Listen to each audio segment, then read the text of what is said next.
Assalamualaikum warahmatullahi wabarakatuh. Hello everyone.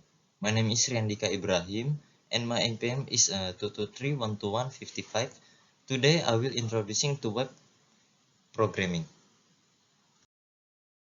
For the first is a fundamental of HTML. The first is a structure. HTML provides the structure and layout of web page using elements like heading, paragraph, and list. The second is a content. HTML allows you to add text, image, and video and other media to your web page.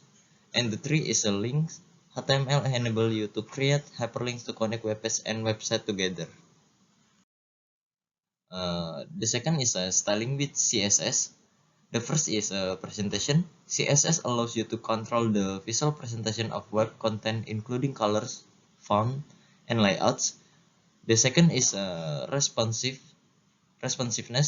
CSS can be used to create responsive design that adapt to different screen size and device. And the third is modularity. CSS enable modular and reusable style, making it easier to maintain and update web design. For the next is interactivity with JavaScript. For the first is dynamic content. JavaScript allow you to manipulate the content and structure of web page, creating dynamic and interactive experience.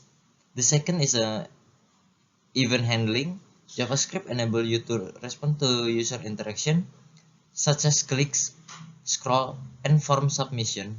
The third is a web application. JavaScript is a crucial language for building complex, feature-rich web application with advanced functionality. And the next is a popular web framework. The first is React, a JavaScript library for building user interface, known for its component-based architecture and virtual DOM. And next is Angular, a comprehensive framework for building complex, scalable web application using TypeScript. And the next is Vue.js, a progressive JavaScript framework that emphasizes simplicity and flexibility in web development.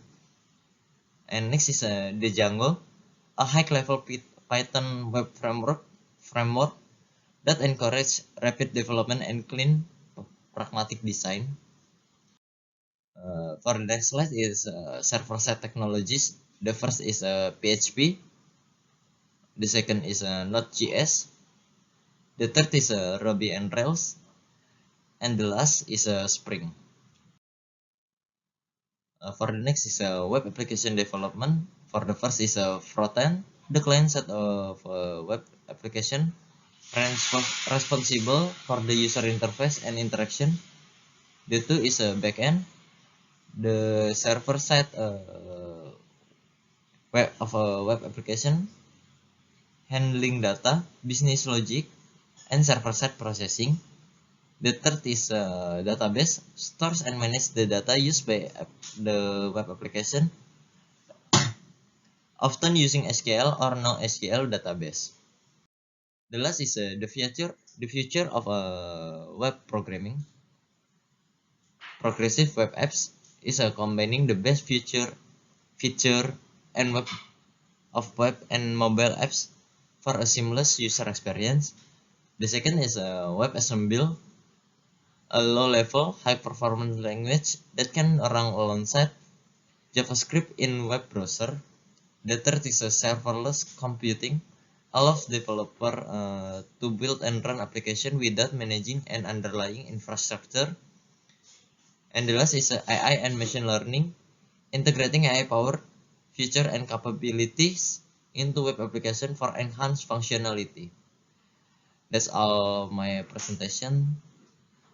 Thank you.